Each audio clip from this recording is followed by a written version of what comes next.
Good morning. Welcome to today's Public Service Commission meeting for March the 13th. Before we begin today, I have a little bittersweet news. We're losing one of our very respected and admired regulatory economists, Jennifer Karras, Jennifer Ward, sitting in the front row. Jennifer's been with the PSC for quite a while. And as a fellow Long Islander, or at least part-time Long Islander, I've appreciated the opportunity to get to know her. And the Telecom, Gas, and Water Division will lose an asset, but we understand that you'll be going to a utility, a local utility, who will benefit from your wealth of experience here. So we hope to see you early and often back in the PSC as a member of the family. Other commissioners, any comments? Commissioner O'Donnell.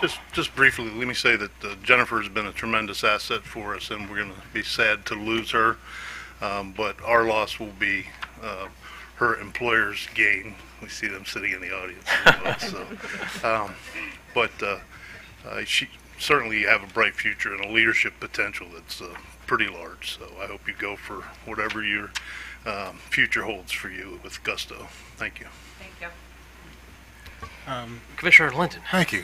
Just wanted to say congratulations. And as a person who's moved back and forth from time to time, we'll look forward to seeing you at some point in the future.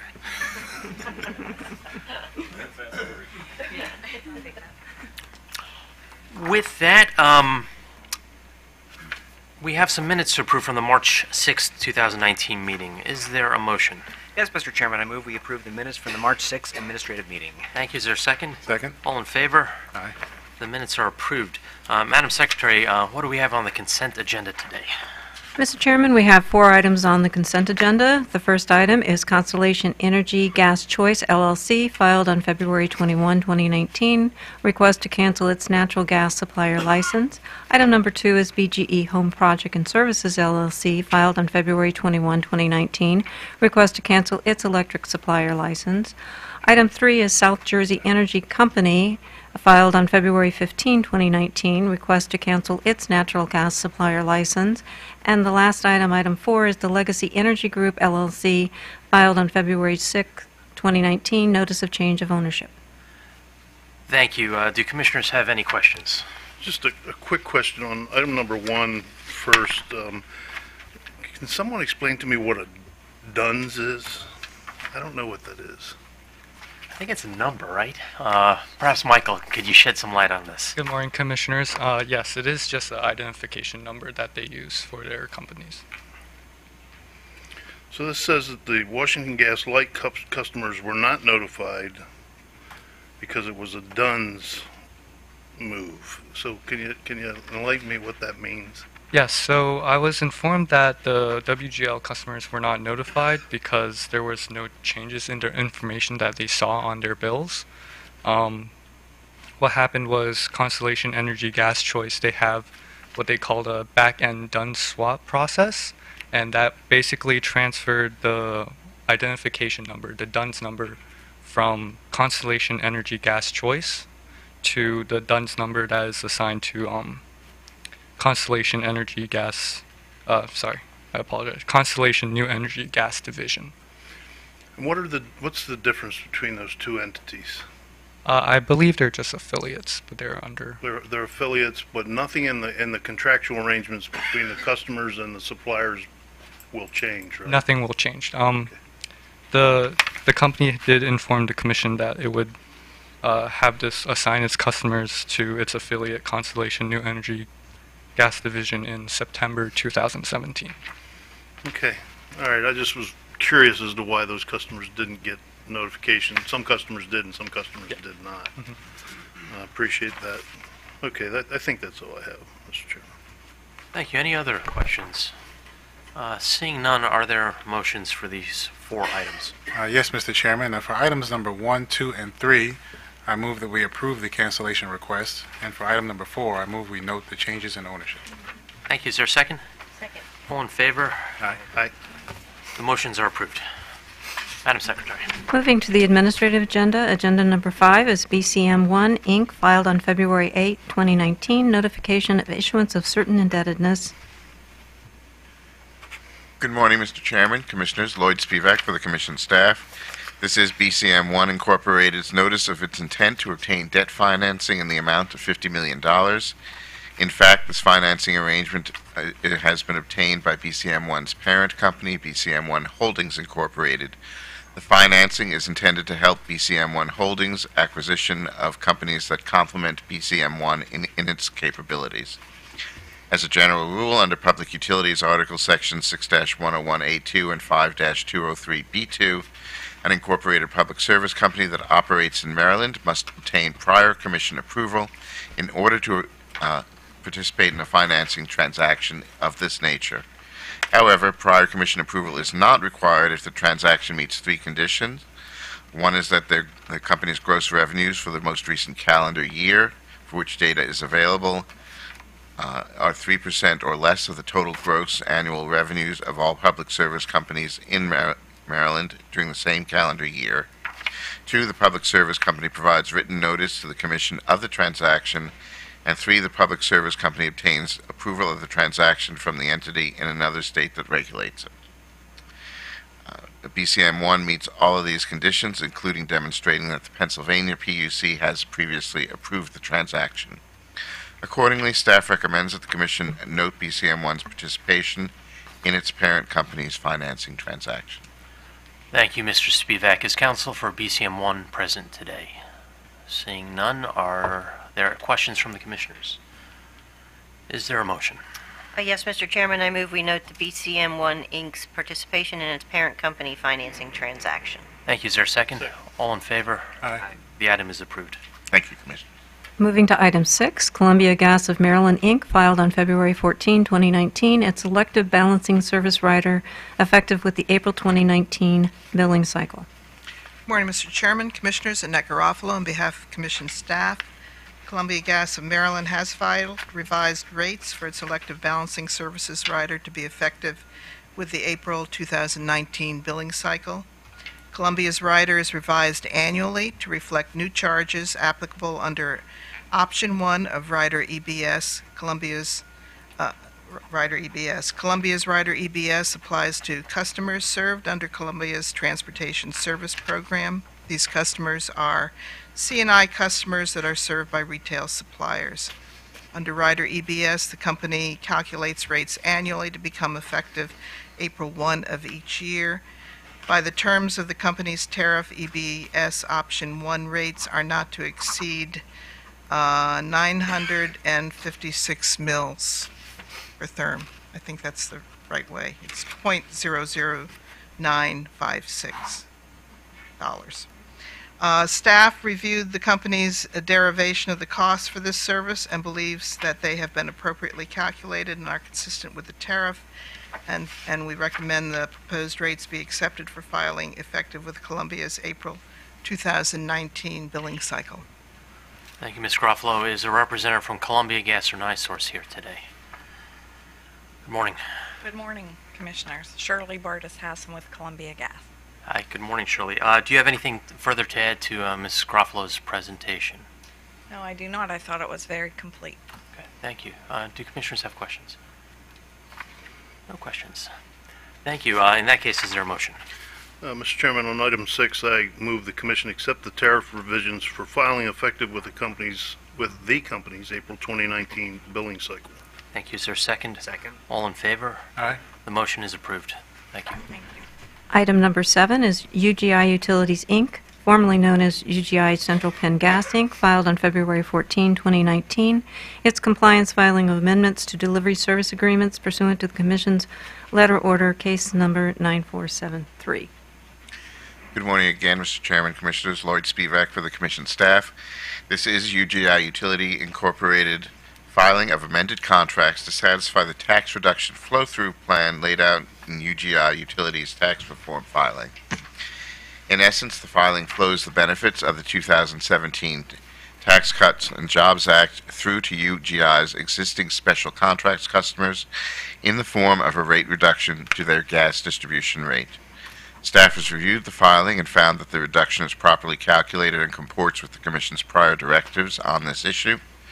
The filing also contains some informational filings on changes to the agreements based on changes to underlying Pennsylvania tariffs and the addition of a delivery point to an existing customer. These informational filings do not require Commission action. Accordingly, staff recommends that the Commission note the filing of the signed amended contracts with an effective date of August 1st, 2018, and note the informational filings. Thank you, Mr. Spivak. As counsel for UGI present, do commissioners have any questions? No. Okay. Is there a motion? Yes, Mr. Chairman. For item number 7, I move we note the signed amended contracts for filing with an effective date of August 1st, 2018, and note the informational filings. Thank you. Is there a second? Second? All in favor? Aye. The motion is approved. Thank you, Commissioners. Thank you. The last item on today's agenda, as item number 9, will be deferred.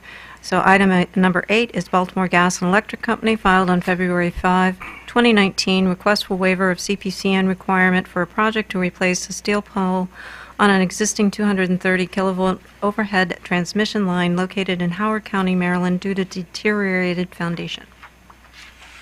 Good morning, Chairman and Commissioners. Peter Wilson on behalf of the staff. Public Utilities Article, Section 7207, requires an electric company to obtain a CPCN prior to construction of an overhead transmission line designed to carry a voltage in excess of 69,000 volts. BGE has requested a waiver of the CPCN requirement to replace a pole in its existing 230 kilovolt overhead transmission line located near the Wild Lake substation in Howard County because of the cracked and deteriorated condition of its base, which has already required emergency temporary repairs. BGE proposes to replace a single 109-foot pole with two 110-foot poles located in the right-of-way, so as to avoid the periodic flooding which is thought to have contributed to the deterioration of the existing pole's base. PUA 7207B4I provides for a mandatory CPCN waiver for construction related to an existing overhead transmission line upon a finding by the Commission that construction does not require the company to obtain new property or right-of-ways through eminent domain, or require larger or higher structures to accommodate increased voltage or larger conductors. Staff has investigated BGE's request, including documents submitted by BGE, and concluded the work proposed by BGE meets the statute's criteria for a mandatory waiver. Although the replacement poles are slightly higher than the existing pole, the increase in height is not to accommodate increased voltage or larger conductors, both of which will remain the same. Accordingly, staff recommends that the Commission grant the requested mandatory waiver of the requirement to obtain a CPCN for the proposed replacement of pole number 425254 near the BGE Wild Lake substation. Thank you, Mr. Wilson. Counsel for Baltimore Gas. Good morning, Chairman and Commissioners. Jessica Reba on behalf of BGE. Thanks to staff for that summary. I don't have anything to add. We're just here to answer any questions, and I do have with me Todd Chambers, the Senior Project Manager, and Don Tormolen, the Senior Engineer, should you have any technical questions that exceed my knowledge. Thanks, Ms. Raber. I appreciate the color photographs. It puts things into context, particularly the size, having the worker in the photo. Any of the adjacent poles to the south experiencing similar deterioration? No, Your Honor. This is the only one that was affected by the stream. And the estimated cost of $1.5 million, that will go into a FERC formula rate? Correct, Your Honor. Thank you. Do commissioners have questions? Just a quick question. Will the replacement poles, and maybe the engineer or the project manager will have to answer this, are they the self-weathering poles? Are they? I see some heads. For the record, heads are nodding yes. So Yes. do we know if the company's received any complaints about these self-weathering poles in residential areas? Sorry, I'm going to have to. And perhaps for my benefit, if you could explain what a self-weathering pole is. We'll stop with the sign language and we'll just come up here and speak. So I Could you think- just state your name for the record? Yeah, sure. Todd Chambers, project manager. I think the original question was the self-weathering poles. Yes, they'll be self-weathering, and we haven't received any complaints. And specifically in this area, it's wooded and set up against the substation and the community college. So there's really not a lot of community sites on this actual pole. So it's not a visual impact. Fair enough. Just for the commission and for general knowledge, the reason I asked that question is because SMECO some years ago, before I was at the commission, had replaced some of their poles with these self-weathering poles, and they were along a major travel corridor in southern Maryland, and the constituents, the residents of that county, were very upset at the visual of these self-weathering poles, and actually requested SMECO to use a metallic-looking pole instead of something that looks a little rustier. So. Oh, okay. Weatherization. Yes. Okay. And did they? Well, and they did in future installations. They didn't replace the ones that they put in, but in future installations, they were very cooperative in accommodating, because they had received such a deluge of complaints through the county commissioners, through the elected state representatives, one who may be present here today. And, so they did change and they did cooperate, and they were much more well received by the residents of the county after that. So anyway, I was curious as to what happens in other service territories with these things. So, thank you. Any additional questions? Yes, yes, Mr. Chairman. Just a question about attachment C. So based on the attachment, I can see that you're basically you're putting up two poles in order to replace one that was, I guess, a connector between the two. But it looks as though you're moving the line itself somewhat slightly in order to align with the locations for the new poles. Is that fair to say? Am I reading that correctly? I think that is fair to say, yes. Okay. And So in doing that, that's going to move slightly the trimming area that you have to maintain for these poles.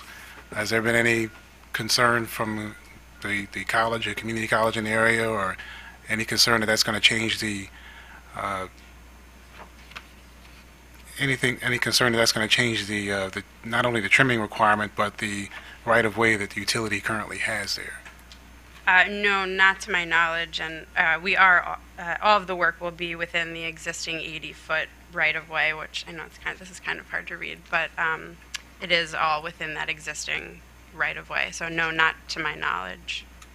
There haven't been any concerns. Now, I see the line will be in the 80-foot right-of-way, but the trimming range, it changes when the line shifts. Am I correct with that? Sorry. Good morning, Don Tormolin, senior engineer with BG&E. You're correct. There may be some additional trimming on the side or the edge towards the edge of the right-of-way, but we don't anticipate that to be significant. We haven't measured the exact amount of trimming that would be required. The reason for the move is that we have to replace the existing pole with new poles and offset it so that we can keep the circuits running while we install the foundations for the new poles. There were also many obstacles with respect to ground conditions. There are several sewer easements in the area, as well as underground electric distribution lines, and also a waterway that we had to avoid. So the geometry of the area required us to shift it slightly in one direction in order to avoid all those obstacles, as well as keep the circuits more or less in their same alignment. They are shifted slightly.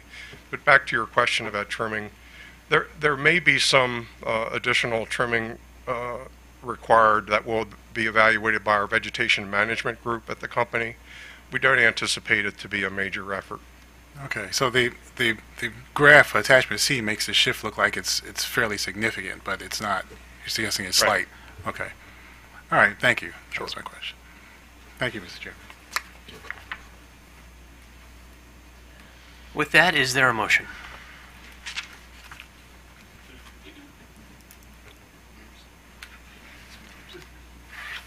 take it.